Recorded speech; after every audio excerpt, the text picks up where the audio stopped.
Brian, where's my car? Who towed my effing car? Those are the words of Englewood Councilman Charles Cobb on a recently released 911 call he placed to Englewood Police back in December. Sergeant Morgan, can I help you? Yeah, Sergeant Morgan. This is Councilman Charles Cobb.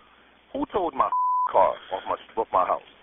They towed it because your car's been unregistered for just short of a year.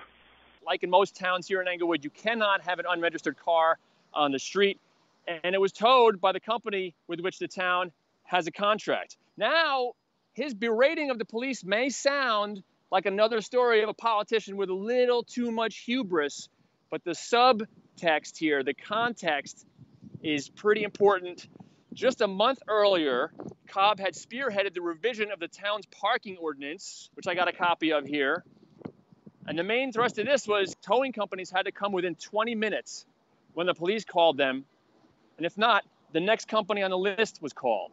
Oh, you taken it and towed the car today? Yes. And we've had cars up here for months, and you haven't done anything.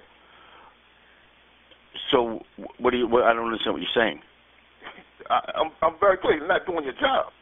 We're not doing our job. Well, obviously, we did our job.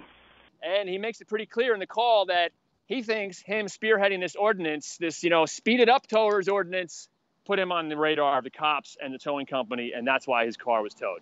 And all of a sudden, because we have this tow ordinance discussion, this is what I get? Well, personally, I take offense to you. If you're insinuating we're targeting you, we towed 12 cars last night, if that's what you're saying. That's what I'm saying. Well, you're saying that we're targeting you? Yeah. Well, I take offense to that. I don't care what you think. I don't care what you say then.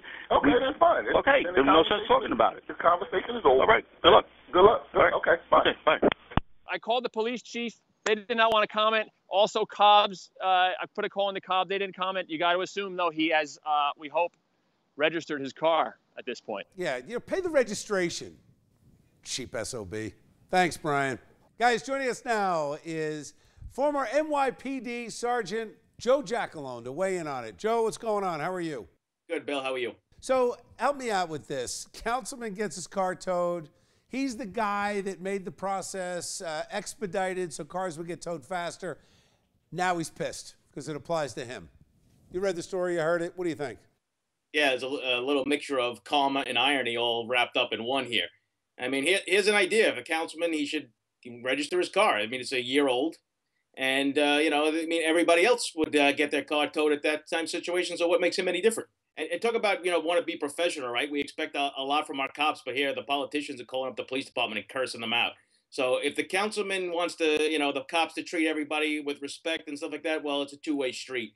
Well, he was in the wrong. He didn't have his registration. Yep. That's it. So easy to renew your registration. You do it online. It's so easy. But yet many people don't. To that point, though, Joe, he wasn't parked in front of a hydrant. It wasn't a public safety hazard issue. It was just a money grab, which I'm okay with. They got to make money somehow, and you got to play by the rules. Absolutely, and it's also a message for everybody else. If they're going to tow the councilman's car, they'll tow anybody's car. True. All right. Thanks, Joe. Take care, guys.